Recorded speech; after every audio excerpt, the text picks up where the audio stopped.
जय हिंद दोस्तों, स्वागत है आपका अपना चैनल शिक्षा दर्शन पर। प्यारे दोस्तों, आज इस सेशन में हम लोग बायोलॉजी का 25 क्वेश्चन का सेट देखेंगे। इसमें प्रीवियस ईयर क्वेश्चन, रेलवे संबंधी जितना भी एग्जाम होती है उसमें पूछे गए क्वेश्चन है। तो चलिए शुरू करते हैं हम लोग।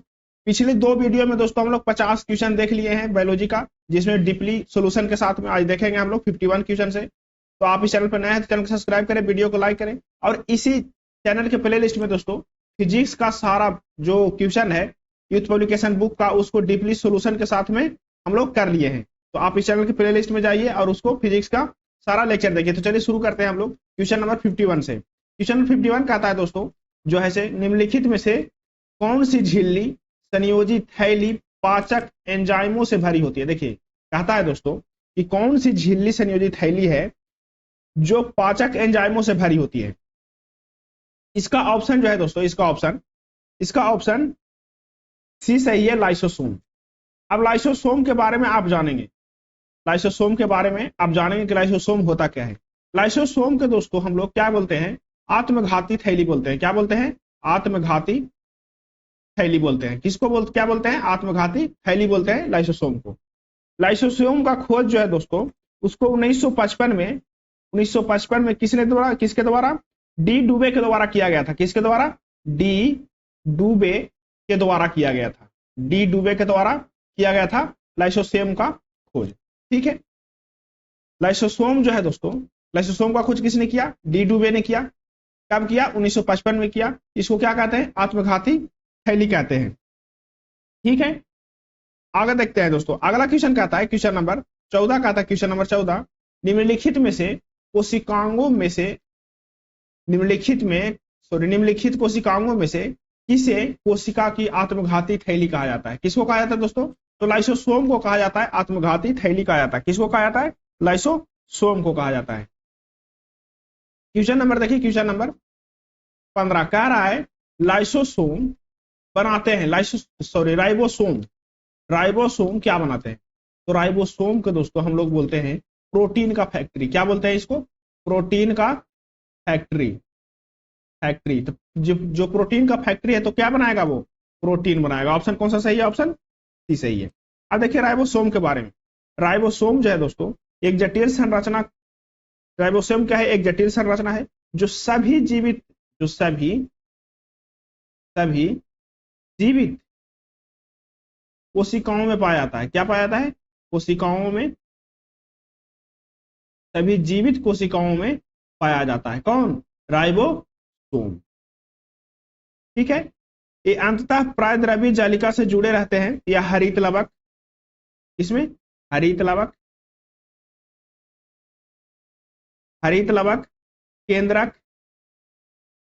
केंद्रक माइटोकॉन्ड्रिया, केंद्रक और माइटोकॉन्ड्रिया में भी पाया जाता है। किसे पाया जाता है? केंद्रक और माइटोकॉन्ड्रिया में भी पाया जाता है। राइबोसोम क्या है दोस्तों? तो राइबोसोम प्रोटीन संश्लेषण नामक प्रक्रिया करता है। कहां करता है? तो एमिनो एसिड से प्रोटीन बनाता है। किससे बनाता है दोस्तों? तो एमिनो एसिड से प्रोटीन का संश्लेषण करता है। किसको करता है? प्रोटीन का संश्लेषण करता है। कहां से? एमिनो एसिड से। इसलिए क्या बोलते हैं इसको? प्रोटीन का फैक्ट्री बोलते हैं। तो राइबोसोम बनाता है। क्या बनाता है राइबोसोम? तो प्रोटीन बनाता है। ऑप्शन कौन सा सही है? ऑप्शन इसका डी सही, सी सही है। क्वेश्चन नंबर देखिए 16 कह रहा है दोस्तों प्रोटोप्लाज्मा शब्द किसने गढ़ा था? जो प्रोटोप्लाज्मा शब्द है दोस्तों, प्रोटोप्लाज्मा उस शब्द किसने गढ़ा था? तो पुरकिंजे ने गढ़ा था। किसने कहा था दोस्तों? पुरकिंजे ने। प्रोटोप्लाज्मा जो है जो दोस्तों किसने कहा था? तो जोहान इवांजेलिस्ट पुरकिंजे ने कहा था प्रोटोप्लाज्मा का शब्द। किसने कहा था प्रोटोप्लाज्मा का शब्द? जोहान इवांजेलिस्ट पुरकिंजे ने। ठीक है, अब प्रोटोप्लाज्मा के बारे में देखते हैं प्रोटोप्लाज्मा है क्या। कब कहा था दोस्तों? तो ये कहा था 1839 में। कब कहा था? 1839 में। प्रोटोप्लाज्मा जो है दोस्तों क्या है? तरल गाढ़ा, माने कि लिक्विड की तरह गाढ़ा, रंगहीन, पारदर्शी, लसलसा यानी कि चिपचिपा, वजन युक्त पदार्थ है। क्या है? लसलसा क्या है? एक पदार्थ है, इसको क्या बोलते हैं? प्रोटोप्लाज्मा। अब कहता है जीव की सारी जैविक क्रियाओं इसी द्वारा संपन्न होती है। जो जीव की सारी जैविक क्रिया जो है दोस्तों, इसके द्वारा क्या होती है? संपन्न होती है। ठीक है, इसीलिए जीव द्रव को जीवन का भौतिक आधार बोलते हैं। इसको क्या बोलते हैं दोस्तों? इसको बोलते हैं जीवन की भौतिक आधार। क्या बोलते हैं? जीवन की भौतिक आधार बोलते हैं। ठीक है, अगला क्वेश्चन देखिए, क्वेश्चन नंबर 17। क्वेश्चन नंबर 17 कह रहा है, 17 कह रहा है कि डॉट डॉट डॉट कोशिका की एक प्रकार की अपशिष्ट निस्तारण प्रणाली है। वे किसी भी बाह्य सामग्री के साथ साथ खराब हो चुके कोशिकाओं को पचाकर कोशिका को साफ करने में मदद करता है। देखिए दोस्तों, क्या करता है कि कोशिका को ही पचा देता है और जो खराब हुआ उसको साफ करने की साफ भी करता है। वो क्या है? वो है दोस्तों लाइसोसोम। क्या है? लाइसोसोम। लाइसोसोम को क्या बोलते हैं दोस्तों? तो इसका खोज किसने किया था? तो डी डुबे ने किया था। किसने किया था इसका खोज? डी डुबे ने किया था। डी डुबे कब किया था दोस्तों? 1955 में। कब किया था? 1955 में। और इसको क्या बोलते हैं? इसको बोलते हैं आत्मघाती, आत्मघाती थैली। क्या बोलते हैं इसको? आत्मघाती थैली बोलते हैं। क्वेश्चन नंबर देखिए 18। क्वेश्चन नंबर 18, माइटोकॉन्ड्रिया क्या बोलते हैं दोस्तों? माइटोकॉन्ड्रिया के हम लोग पिछले वीडियो में देखे थे कि माइटोकॉन्ड्रिया को क्या बोलते हैं? Power house, energy power house क्यों बोलते हैं? इसके बारे में आप कमेंट करके जरूर बताइए। क्वेश्चन नंबर देखिए 18 कह रहा है निम्नलिखित में से कौन सा ऑर्गेनेल किसी भी बाह्य सामग्री को पचाकर कोशिका को साफ करने में सहायक होता है। साथ ही कोशिकाओं को क्लांत भी कहा जाता है। जिसको क्या बोलते हैं दोस्तों? कोशिकाओं को क्लांत कहते हैं।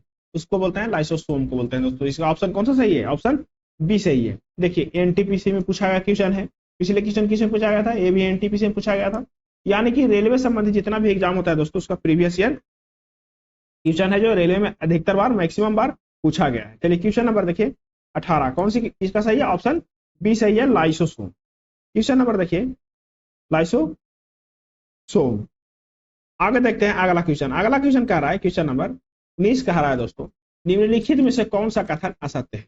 देखिए कौन सा कथन जो है दोस्तों असत्य है? ए में कहता है पादप कोशिकाओं में जंतु कोशिकाओं की तुलना में छोटी रिक्तियां पाई जाती है। देखिए पादप कोशिका जो है दोस्तों, पादप कहने का मतलब आप समझ रहे होंगे, पादप हो गया और जंतु हो गया। क्या हो गया? जंतु हो गया। तो कह रहा है कि पादप कोशिका में जंतु कोशिकाओं की तुलना में छोटी रिक्तियां पाई जाती है। तो पादप में दोस्तों जो रिक्तियां होती है वो बड़ी होती है। क्या होती है? रिक्तियां क्या होती है? बड़ी होती है। यानी कि पहले ही क्या निकल गया? ये असत्य निकल गया। चलिए आप दूसरा देखते हैं। कह रहा है पादप कोशिका सामान्यतः जंतु कोशिका से बड़ी होती है। ऑप्शन ए क्या है? ये जो है से सही बात है। क्या होती है? बड़ी होती है। सी में कह रहा है जंतु कोशिकाओं में लवक नहीं पाए जाते हैं। तो जंतु कोशिका में दोस्तों लवक नहीं पाए जाते हैं। क्या पाए जाते हैं? नहीं पाए जाते हैं, यानी कि सत्य है। ऑप्शन डी कह रहा है पादप कोशिकाओं में कोशिका भित्तियां पाई जाती है। पादप कोशिका में क्या पाई जाती है? कोशिका भित्तियां पाई जाती है, जबकि जंतु कोशिका में कोशिका भित्ति नहीं पाई जाती है। ये भी क्या है? ये भी सत्य है। खाली ऑप्शन ए जो है क्या था? असत्य था। यानी कि इसके लिए ऑप्शन कौन सा सही है? ऑप्शन ए सही है। चलिए इसका थोड़ा सा हम लोग देख लेते हैं दोस्तों, इसका देख लेते हैं हम लोग, डिफरेंस देख लेते हैं। क्या देख लेते हैं? डिफरेंस देख लेते हैं। पहला जो है दोस्तों, पहला डिफरेंस है पादप कोशिका और जंतु कोशिका में। पहला कह रहा है आकार में पादप कोशिका जंतु कोशिका से क्या होती है? बड़ी होती है। पादप कोशिका जो है जंतु कोशिका से क्या होती है? बड़ी होती है। फिर कह रहा है जंतु कोशिका से प्रायः आकार क्या होती है? जंतु कोशिका की आकार पादप कोशिका से क्या होती है? छोटी होती है। सही बात है। फिर सेलुलोज जैसे प्लाज्मा झिल्ली से बनी कोशिका भित्ति उपस्थित होती है। किसमें? पादप कोशिका में। फिर ऑप्शन 2 में कह रहा है जंतु कोशिका में कोशिका भित्ति क्या होती है? अनुपस्थित होती है। फिर 3 में कह रहा है दोस्तों पादप में रसधानी यानी रिक्तियां बड़ी होती है। पादप में क्या होती है? रिक्तियां बड़ी होती है। लेकिन जंतु में रसधानी रिक्तियां बहुत छोटी यानी कि अस्थायी रूप से होती है। पादप में क्या पाया जाता है दोस्तों? तो लवक पाया जाता है। जंतु में क्या पाया जाता है? लवक नहीं पाया जाता है। क्वेश्चन नंबर 20 देखिए, कह रहा है दोस्तों इनमें से कौन सा तरल पदार्थ आंत में अवशोषित वसा को ग्रहण करता है और अतिरिक्त द्रव को अतिरिक्त कोशिकीय स्थान से वापस रक्त में ले जाता है। कहां ले जाता है? वापस रक्त में ले जाता है दोस्तों। वापस कहां ले जाता है? रक्त में ले जाता है। उसको क्या बोलते हैं? उसको बोलते हैं लसिका। कौन सा है वो? लसिका है। लसिका क्या है दोस्तों? लसिका एक रंगहीन द्रव है। क्या है? एक रंगहीन द्रव है। लसिका क्या है? एक रंगहीन द्रव है। ठीक है, जो कोशिका के चारों ओर एक पतली परत के रूप में विद्यमान होता है। जो कोशिका जो है दोस्तों, उसके चारों ओर पतली परत के रूप में क्या होता है? विद्यमान होता है। ठीक है, पतली परत के रूप में क्या होता है? विद्यमान होता है। कौन? लसिका। इस द्रव में अवशिष्ट लिफोसेंट होते हैं। क्या होते हैं? इस द्रव में अवशिष्ट क्या होते हैं? लिफोसेंट होते हैं। लिफोसेंट पाए जाते हैं। ठीक है, जो शरीर प्रतिरक्षा अनुक्रिया के लिए उत्तरदायी होते हैं। जो शरीर के प्रतिरक्षा अनुक्रिया के लिए क्या होते हैं? उत्तरदायी होते हैं। चलिए क्वेश्चन नंबर 21 देखिए। क्वेश्चन नंबर 21 कह रहा है दोस्तों, 21 कह रहा है निम्नलिखित में से अर्धसूत्रण के लिए कौन सा कथन असत्य है? अर्धसूत्रण के लिए कौन सा कथन जो है दोस्तों वो असत्य है? ऑप्शन ए में कह रहा है अर्धसूत्रण में 2 चरण होते हैं। सही बात है, सत्य है। अर्धसूत्रण में क्या होगा? 2 चरण होगा। बी में कह रहा है अर्धसूत्रण के परिणाम स्वरूप परिणामी कोषों में गुणसूत्रों की संख्या 2 गुनी हो जाती है। क्या होती है? पर गुणसूत्रों की संख्या 2 गुनी हो जाती है। एक गलत बात है, 2 गुनी नहीं होती है। ऑप्शन ये क्या है? असत्य है। असत्य है, यानी कि इसके लिए क्या है? सही है। क्वेश्चन नंबर देखिए, इसको ऑप्शन सी भी देखते हैं। क्या रहा है? अर्धसूत्रण के दौरान जनक कोषों के जीन परिणामी कोषों में मिश्रित होता है। क्या होता है? जनक कोषों के जीन परिणामी कोषों में मिश्रित होता है। ऑप्शन ए भी क्या है? सत्य है। क्वेश्चन नंबर देखिए, ऑप्शन डी कहता है जनन ग्रंथि गोनौन में अर्धसूत्रण युग्मक का उत्पादन के लिए होता है। ये भी क्या है? सत्य है। यानी कि इसके लिए कौन सा ऑप्शन सही था? ऑप्शन बी सही था। क्वेश्चन नंबर 22 देखिए, कह रहा है किस कोशिकांग को कोशिका का मास्टर कहा जाता है? तो कोशिका का मास्टर कहा जाता है नाभिक को। किसको कहा जाता है दोस्तों? नाभिक को। नाभिक को कोशिका का मास्टर कहा जाता है। नाभिक कोशिका के एनडीए की ब्लूप्रिंट अवयव अपने समाहित रखता है। क्या करता है? डीएनए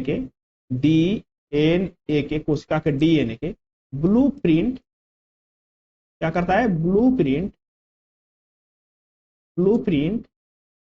अपने अंदर क्या रखता है? समाहित रखता है। क्या रखता है? समाहित रखता है। ठीक है, चलिए अगला क्वेश्चन देखिए। क्वेश्चन नंबर 23 कह रहा है दोस्तों किसी कोशिका में मौजूद सबसे बड़ा कोशिकांग कौन सा है? सबसे बड़ा कोशिकांग कौन सा है? किसी कोशिका में मौजूद सबसे बड़ा कोशिकांग जो है दोस्तों वो कौन सा है? सबसे बड़ा कोशिकांग है दोस्तों नाभिक। कौन सा है? नाभिक। नाभिक कोशिका में उपस्थित सबसे बड़ा कोशिकांग है। नाभिक ही कोशिका का क्रियाकलापों का क्या करता है? नियंत्रण करता है। कोशिका में जो क्रियाकलाप होता है दोस्तों उसका नियंत्रण कौन करता है? नाभिक करता है। उसका नियंत्रण कौन करता है? नाभिक करता है। क्वेश्चन नंबर 24 देखिए, क्या रहा है दोस्तों निम्नलिखित में से किस कोशिकांग को कोशिका का प्रोटीन कारखाना कहा जाता है? फिर से वही बात है, तो प्रोटीन कारखाना किसे कहा जाता है? तो आपको पता है राइबोसोम को कहा जाता है। किसको बोला जाता है? तो राइबोसोम का प्रोटीन का कारखाना बोला जाता है। ये कहां से? तो एमिनो एसिड से। कहां से? एमिनो एसिड से प्रोटीन को क्या करता है? संश्लेषित करता है। क्वेश्चन नंबर 25 देखिए। क्वेश्चन नंबर 25 कह रहा है दोस्तों निम्नलिखित में से कौन सा कोशिकांग केवल पशु कोशिका में पाया जाता है? किसे पाया जाता है? केवल पशु कोशिका में पाया जाता है। किसे पाया जाता है? पशु कोशिका में पाया जाता है। तो लाइसोसोम। किसे पाया जाता है? केवल पशु कोशिका में किसे कौन पाया जाता है? तो लाइसोसोम पाया जाता है। लाइसोसोम पाया जाता है पशु कोशिका में। इसका खोज कब हुआ था? 1955 में हुआ था। किसने किया था? टी डुबे ने किया था। अब लाइसोसोम जो है जो दोस्तों वो कब आत्मघाती थैली बनता है? क्या बनता है? आत्मघाती थैली के रूप में कब काम करता है? जब हम खाना नहीं खाते हैं दोस्तों। जब खाना नहीं खाते हैं तो क्या होता है? भोजन के कमी के समय लाइसोसोम जो है दोस्तों वो क्या करने लगता है? साइटोप्लाज्म में स्थित, कहां? साइटोप्लाज्म यानी कि केंद्रक द्रव में स्थित साइटोप्लाज्म में स्थित प्रोटीन होते हैं। क्या होती है? प्रोटीन होती है। लिपिड होता है। क्या होता है? लिपिड होता है। उसके बाद होता है कार्बोहाइड्रेट। क्या होता है? कार्बोहाइड्रेट का पाचन करता है। क्या करने लगता है? पाचन करने लगता है। क्या करने लगता है? पाचन करने लगता है खुद से। इसीलिए इसको क्या बोलते हैं? आत्मघाती थैली बोलते हैं। क्वेश्चन नंबर देखिए 26। क्वेश्चन नंबर 26 कह रहा है शरीर में लगी चोट की मरम्मत के लिए किस प्रकार की सेल विभाजन का प्रयोग किया जाता है? किस प्रकार के सेल विभाजन का प्रयोग किया जाता है दोस्तों जब शरीर में चोट लगी हो तो? केवल समसूत्रण। किसके लिए क्या होता है? ऑप्शन ए सही है, केवल समसूत्रण का प्रयोग किया जाता है। केवल समसूत्रण का प्रयोग किया जाता है। देखिए इसका शरीर में लगी चोट का मरम्मत के लिए केवल कौन सी समसूत्रण विभाजन का प्रयोग किया जाता है? इसे प्रोक्षण कोशिका भी कहा जाता है। क्या कहा जाता है दोस्तों? इसे कहा जाता है प्रोच कोशिका कहा जाता है। क्या कहा जाता है? प्रोच कोशिका कहा जाता है। इस प्रकार की कोशिका विभाजन शरीर के कायिक कोशिकाओं में होता है। इस प्रकार के विभाजन मृत कोशिका विभाजन होकर दो समान नई संतति कोशिका बनती है। क्वेश्चन नंबर देखिए, क्वेश्चन नंबर 27 कह रहा है दोस्तों एक पशु के शरीर की सबसे बड़ी कोशिका इनमें से कौन सा है? सबसे बड़ी कोशिका पशु के शरीर में सबसे बड़ी कोशिका कौन है? तो है न्यूरॉन। कौन है? न्यूरॉन है दोस्तों। कौन है? न्यूरॉन है। ऑप्शन कौन सा सही है? ऑप्शन बी सही है। जानवरों के शरीर में सबसे बड़ी कोशिका जो है दोस्तों कौन सा है? न्यूरॉन है।